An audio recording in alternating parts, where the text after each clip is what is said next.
What is up, you lovely buggers? Welcome back to Budget Cars and Bikes and to the Blue Tech Mat for another review on another scanner, diagnostic scanner that is. This one has come from a company I've never heard of called MUCAR by the looks of things, and this is the MUCAR 892BT, BT standing for Bluetooth, no doubt. You'll have to excuse my fingerprints up there. I don't know anything about this. They basically reached out to us via our Instagram email, which is in the description, by the way, if you're interested in that. Want to send me a message, anything like that, something to review perhaps. Anyway, so they reached out to us on there, asked us if we'd be interested. Of course, we're always interested in checking out new car tech, diagnostic scanners, anything like that, really. So this arrived about 2 weeks later, and we are going to open it up together in a second, find out what it's all about, what the specs are, the prices, compare it to a couple of others we've already reviewed, which I hope you've seen. We'll take it out to the car as well. This is going to be slightly different. We're going to test this on our brand new EV. Well, it's brand new to us. The blue MG4, you may have seen the videos on that. That has got Christmas lights all over the dash. That definitely needs scanning. It needs all the DTCs clearing. We're going to find out what this can do, how deep we can get into those systems. So unlike the other reviews we've done on scanners where we don't have any DTCs, we're going to have a lot. And we're going to see if this is up to the job. So if you're interested in finding out what this is all about, checking out the tests, etc., in car that is, keep watching. We'll do the intro. We'll get into it.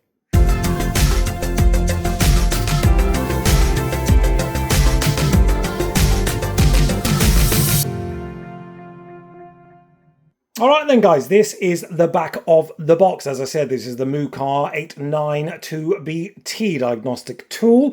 Apparently with an 8-inch high definition screen with a new user interface. I guess you'd probably have had to have something from MUCAR in the past for that to make sense.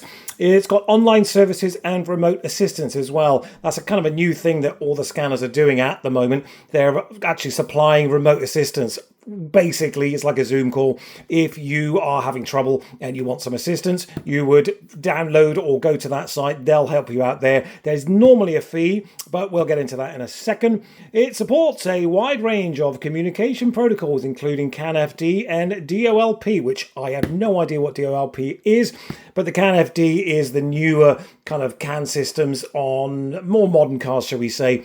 As it says, new protocols, these will do, or rather this will do those. Compatible with 100 plus car brands and over 100,000 vehicle models.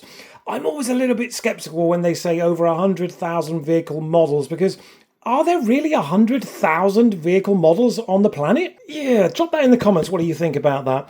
Supports comprehensive functions, including ECU coding and maintenance features. So in other words, it's bi-directional, I'm assuming, and it will have a service plan in there whereby you can turn off your service lights, which we do have a service light on the MG, so hopefully this can do that. This is going to be a pretty full-on test, actually, of what this is capable of. So let's get this box open, see what we get inside. So there's the little carry case there from MUCAR with all their kind of logo stuff there. It's kind of nice, actually. This reminds me very much of the Kimberlin kind of stuff. You get this kind of semi-hard case, which is always nice to see. Nothing really written on it. It's just what it is. So well, we'll unzip this and see what's inside. Alrighty, there's the little protective kind of sheet there, I guess. What have we got up here then? It looks like we have a LAN cable. I'm assuming that this is going to be for data transfer to your laptop, but I've not seen that before. Normally you get a kind of Type-C to USB and that'll kind of do all the data transfers to your laptop, but maybe this is for updates. We will find out, of course. What else we got in here? Quick start guide, always nice to see. Looks to be several languages and pretty concise as well. Yeah, that's nice to see as well. We'll have a little look at that in a sec. There's the little checklist here to show what's in the box. Have a look at that at your leisure. I haven't seen any reference to any serial. Let me just get this over here a sec, guys. I've not seen any reference to any serial numbers that need to be inputted. Normally with these you get a little card which will basically mean you have to register it with the company, your email address, get a code, you get X amount of years of free updates and warranty, that kind of stuff. But so far I've not seen any evidence of that. Not quite sure what this is yet because I can't see it. Oh, okay, that's just an adapter, an USB adapter by the looks of things. Put that to one side. We're down here. Little silica bag. We've got a UK plug as well. It's always nice to see a proper UK plug because generally speaking, they'll just send you a kind of a wall socket with European, American, and English, obviously, and you have to just slide it in. And I much prefer to see a dedicated UK plug, being that we're in the UK. There's the data, well, the other side of the data cable as well. We're going to have to find out what that is. That looks to be a VAG cable that would fit into your, well, back of your computer or your OBD port. So, yeah, we'll get into that in a second. There's the ubiquitous USB to Type-C cable we were talking about. Sorry, it's down here. That's for charging, etc. Okay, well, we do actually have the other adapters as well. This is what I was talking about. They've just popped the UK one on. So, as I said, I'm not a massive fan of that, if I'm honest. I'd much prefer to see a UK plug. But I do understand why they do it, because if they had to make a plug for every country, expense, I guess, in that respect. Anyway, we are going to find out in a second what this is all about and what this is all about. But first of all, let's get a look at the star of the show. And there she is, our 8-inch screen tablet. It's really thin, guys. I've got to say, I'm quite a fan of that. This looks to be your VCI, your little Bluetooth adapter. You pop that into your OBD port, and basically that's what happens. It looks to be magnetic. Yeah, okay. So, yeah, that just slots into there. I kind of like that, because normally it'll fit into the case, as in up there somewhere, and you've got to find it and all the rest of it. This, obviously, it's always with you, isn't it? And it's got a little bracket there as well, which I do like to see. That is so useful, and it really annoys me when there isn't one. But yeah, again, that is a really thin little tablet. I like that. Power button on the top. USB port there, Type-C input. Doesn't seem to be anywhere for a micro SD card, so no expandable memory. Not really a problem unless you're working in a kind of really professional environment. Let's power this on, see how quickly the processor gets things underway. Hopefully we've got some power. And there we are with our MUCAR. I won't bore you with this. I'll just let you know how quickly it gets into the user interface, guys. Okay, we're in. That took about 23 seconds to be specific. So let's see what we have to do. As I said, generally speaking, we have to kind of register things. If we do, I'll do that and we'll cut back in. But let's just go through it together, because as always, I'm seeing this for the first time exactly the same as you are. I've just literally unboxed it. I know nothing about it, because that's the way I prefer to do things. Because effectively, if you buy one of these, you're going to have to go through this yourself, so it might help you and give you an idea. You can obtain product information and technical support and after-sales service through online customer service. Well, thank you very much. Let's see if we can get rid of that. Auto search, enter. There's been no kind of reference to registering, which is a bit odd, if I'm honest. I like it because it means anybody can use it. You don't have to put your email in, which is a little bit intrusive, I find. So we've got diagnosis, maintenance, that doesn't appear. Oh, I see. Okay, that's an interesting way to do things. ABS, SCR, headlights. I'm not quite sure what that is. Airbags, battery, wheel calibration, possibly brake bleeding, I would imagine. DPF, ECU, EGR, all the usual suspects, effectively, all the way through there. That's actually a pretty comprehensive list. Now, normally, as you know, those would be in a kind of a block sort of set there. We might be able to change. There we go. I prefer that kind of setup personally. And yeah, okay, fair enough. Thank you very much. Yeah, goodbye. Right, that's a better kind of layout for me. And then you can see here exactly what everything is: air suspension, matching, etc. Sunroof initialization, stop start, transport mode, windows calibration, etc. So quite a comprehensive list there. I like that. Let's get out of there. Diagnosis. I want to see.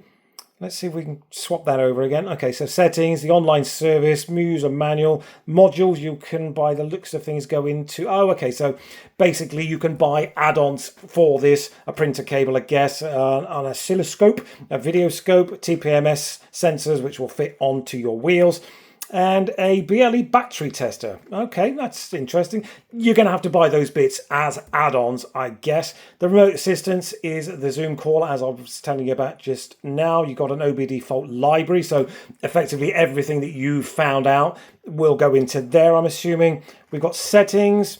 There's your email. I software updates, Wi-Fi. We're going to have to basically get this connected to Wi-Fi in a second, guys. But again, I won't bore you with that. We're just going to have a quick look at the user interface. There just looks like the kind of tablet home screen really more than anything else. Coverage list. Right, we've got no internet. We'll have to get into that. So again, we're just having a quick look here. I don't like the way it keeps going back to that. I'd prefer to be able to have that as what I want it to be when I want it to be kind of thing.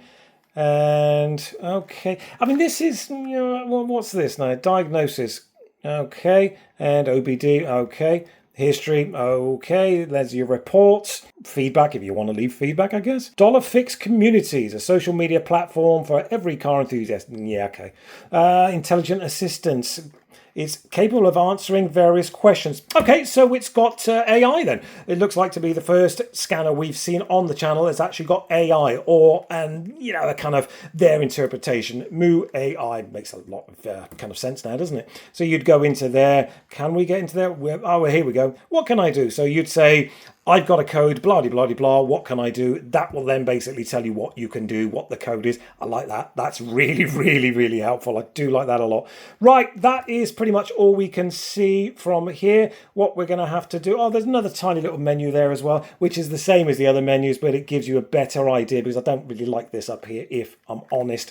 Right, so that's a quick overview of the user interface. We are going to get everything set up here with our Wi-Fi details, etc., etc. See if we need to basically register anything. Those cables I was talking about just now, that is basically a network cable. As we discussed, the other cable I showed you is a network cable adapter. So yeah, still not quite sure what they do. I'll have to read through the book. And it's not something we guys, as guys, really do, is it? So I'm going to have to do it this time around. Right, let's get out to the car. We will basically put this through its paces, do a shitload of tests, and see if it can clear all the DTCs on our brand new EV. That would be so bloody useful. I want to see the SOH, the state of health of our battery. It's only a 2-year-old EV, but it would be really nice if this can tell us what the state of health of the battery is as well, because you need to kind of keep an eye on that. Anyway, enough waffling. It's been a 15-minute unboxing so far. I don't want to make this a 3-hour video. Let's get out to the car, get this hooked up, get everything registered, and see what this bad boy can do. AI. Wow, brilliant. All right, let's go. Okay, guys, well, a slight change of plan, I'm afraid. We are in the Nissan, as you can see down there. It is a horrible, horrible, miserable day. We've just gone past Storm Amy, so it is Saturday, the 5th of October, I think. So you may be watching this a little bit further down the line, as it were. I did try my hardest to get this to work on the MG, the EV, as in the electric car. I think it's a bit too complex, guys, and I think also that MG in China, because that's where they are made now, I think they've kind of locked out most scanners because from what I gather online and on the forums, etc., you actually have to go to the dealer to get a lot of stuff done because you can't get into the modules. And I did try. I got in there. It wouldn't read any DTCs. I did film it all, but it was just getting so confusing. I didn't want to confuse you guys too much, any more so than I was confusing myself. So I kind of gave up, really. That's not to say that this scanner won't do an EV. Don't get me wrong. That's not what I'm saying. What I'm saying is this particular EV, because of the inherent problems it has, as in with the power steering, etc., etc., it wouldn't get into it. My other scan tool, the Compass, the X-Tool Compass, now that is £1,500 scanner. That did get in. It did the topology graphing. It found out a load of stuff. There was about 30 different faults on there. It cleared a shitload of them, but it wouldn't do the power steering. So that's the story with that. If you're interested in finding out what we're doing with the MG, of course, make sure you subscribe because we're going to try to fix that. It's a Cat N write-off video. I'll stick a video up here somewhere.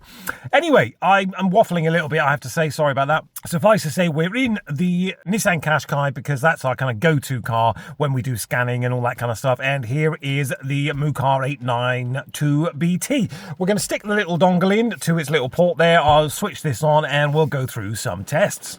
So there it is, all starting up lovely there with the little logo and the kind of animation, as it were. We'll let that do its thing. This is actually pretty quick, I have to say. I'm quite surprised. As usual with anything like this that is Android based, the first startup is always a bit slow. As you can see from here, it's gone a bing straight in there now. We've been through many of these little menus here, but I'm going to also do something with the AI in a minute as well. I mean, it seems to me that everything's called AI these days. I mean, you know, just stick the AI label label on it and make it kind of sell quickly.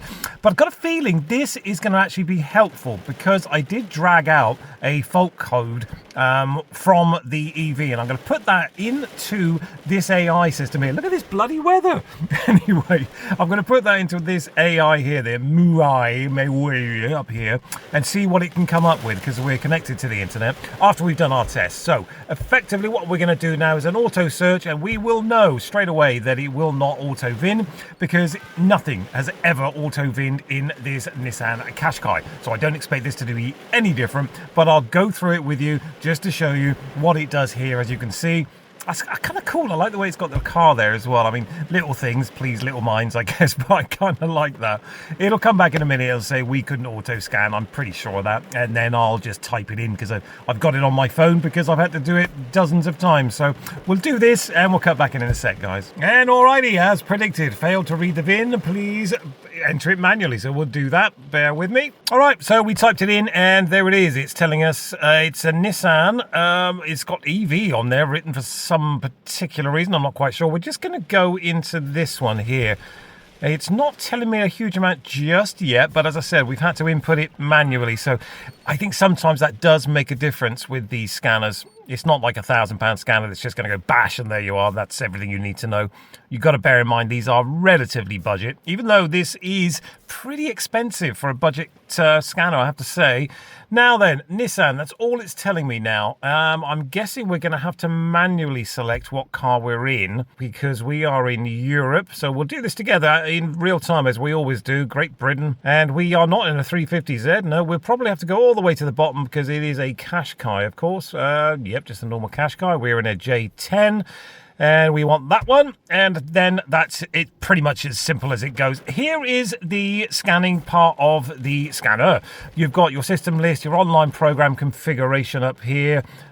Progress in state, it'll scan all of this kind of stuff in here as well. We'll let this kind of do it. It'll basically go through all the stuff it's got and all the stuff that it hasn't got, as in module wise, and then it'll just tell us if there are any inherent problems inside here. I'm hoping this is focusing correctly here. 43% so far. We'll cut back in when it's done a little bit more, of course. I'm not looking forward to having to get out of this car in a minute and go back inside the house. That is pretty grim. We're up to 86%, guys. All right, 100%. See what's happened here. As you can see, basically we've got a list of things that are equipped. Everything else was kind of negated, because there's nothing in there. There's no module for what it was looking for. Clear DTCs and fault report. So if you've got a fault and you want to report it for some feedback, you can do that.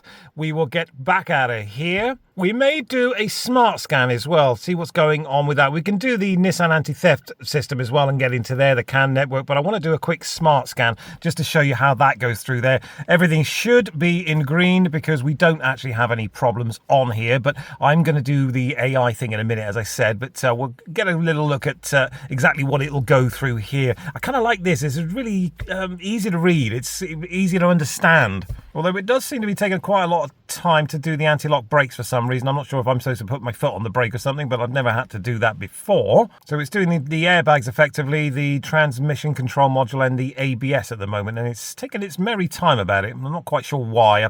I've seen that happen a lot quicker on other scanners, if I'm being completely honest.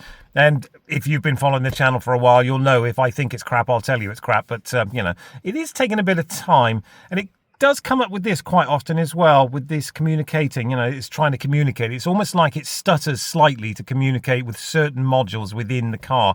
I'm not sure if that's just the way it works, but I've not seen that before. Okay, 7 systems found, 0 DTCs. That's kind of good. So I wonder what happens if we just pop into here. I'm just curious to see why it's got an arrow there and what it's actually going to do and what it's going to actually tell us. Okay, so you could get in there and find out about the module information. You could read the fault code if it had one. You could do an actuation test. That's kind of cool. I like that. You could read the data stream for that as well. So effectively, if one of those there had a red mark against it, you could go in there and basically do a bi-directional test on it. If it was a window regulator or something like that, you could get that to work via this. We've been through the whole bi-directional thing a million times. I won't bore you with that again. If you are interested in that, then basically look back through some of the other bi-directional scanners we've done, and we will basically have covered it all in there. So that's the systems scans and functions. I think we'll go back out of here for a second. It's a shame it doesn't seem to have a home button per se. You've got to just keep going back on screen, which some of the other scanners, I do like the fact that because it's an Android system, you've got a kind of screen up here to take you home. There is none of that going on. So that's the diagnosis. The maintenance functions, I'll click that because I prefer that aspect of things personally. Here you can reset your AdBlue. You can do ABS bleeding, which not a lot of kind of budget-ish scanners can do. I do like that. The ABS bleeding, the air suspension matching, which is brilliant, of course. You've got your usual, your battery matching, your oil reset, DPF, EGR, of course. The electronic water pump, that's something that all the new scanners are doing now as well. The FRM matching, the ECU reset, which we will never look at because it's very, very scary. You can match new keys as well. Key fobs, you can do that. Injector coding, of course.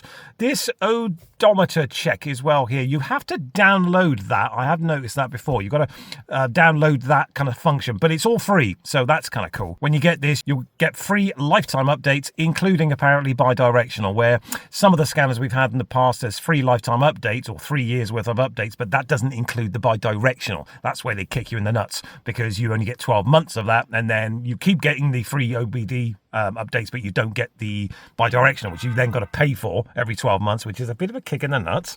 This apparently free forever, which is kind of cool. A little bit like the A30M, which we reviewed previously. Scan multi-system mileage information. Now, what this will do is it will go through the modules and it will check whether the car matches, as in the modules in the car match what's on the dash. So if the dash says you've got 50,000 miles, but the modules inside the engine, as in the ECU, say, hold on a minute, no, we've got 73, that'll mean that someone has actually clocked the car. I think that's a really, really useful thing to have if you're buying a used car. It can't read the VIN, so I'll have to put that in. Bear with me. Okay, so we're in there, basically. It won't give me anything from the gateway or the anti-lock braking system, as apparently that's, obviously the ABS has got a sensor in there which clocks up your miles as you go on more modern cars. All it's telling me effectively is I've got 82,000 kilometers, which, yeah, okay, that's, I think we're on, if you look down there, you might be able to see it somewhere. Let me just move that out of the way. We are on 50,989 miles, which I guess equates to 82,000 kilometers. Would have liked to have seen that in mileage, bear in mind that we told it we're in the UK, but whatever, that's not a game changer. So, I mean, as I said, that's a very useful little function in my mind if you're buying a used car. If I was looking at buying something like an EV, like the MG, now that's got 40,000 miles on it. It's never had an MOT because it's under 3 years old. I could, if I was a complete tosser, spin that back to 20,000 miles if I wanted to using this, and no one would be any the wiser unless they had something like this, which would then basically check that the rest of the car agrees that it's got 20,000 miles. Because if I put this on the EV and did that, I'm sure because it's a 2023 car, it would come back, the bus and the ABS systems, the CAN system would basically say, hold on a minute, just because you've got 20,000 on the dash, we're telling you it's gone 40,000. So, you know, kind of cool for that, I think. All theoretical, of course, because we've got it over here. Meter reset on the odometer as well. Oil reset, seat calibration, stop, start, sunroof, etc., etc. So that's your maintenance aspect.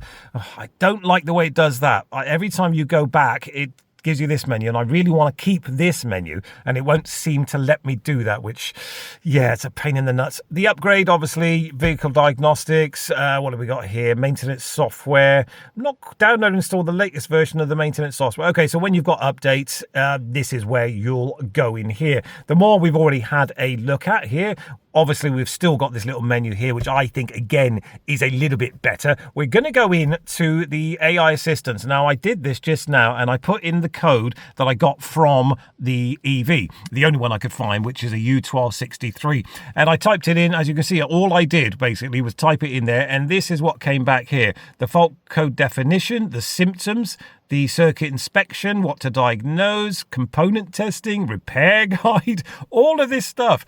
I think that's incredible. It basically, I mean, you know what it's like, guys. You see a P1243, whatever, as an example, and you have to go inside the house or on your phone. You've got to Google it, find out what it is. Not anymore. You go straight into here while you're sat in the car, and this will not only tell you what it is, it'll give you the symptoms and how to repair it. I think that is brilliant. I really do like that.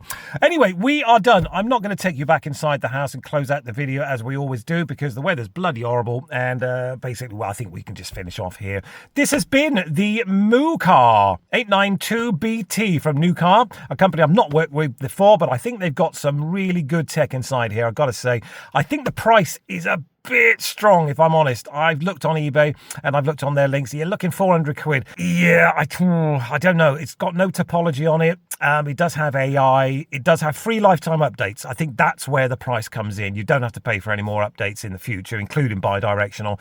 I'm not a massive fan of the layout, if I'm honest. This operating system here, the user interface, not a massive fan of that, if I'm honest. And I do love to be honest with you guys. There's not enough color. It's just very washed out, basically. But I do like the device. I love how thin it is. I love the way that the dongle sits in the back there magnetically, which means you just clap it on there and you walk away. You haven't got to think, oh shit, where's my dongle?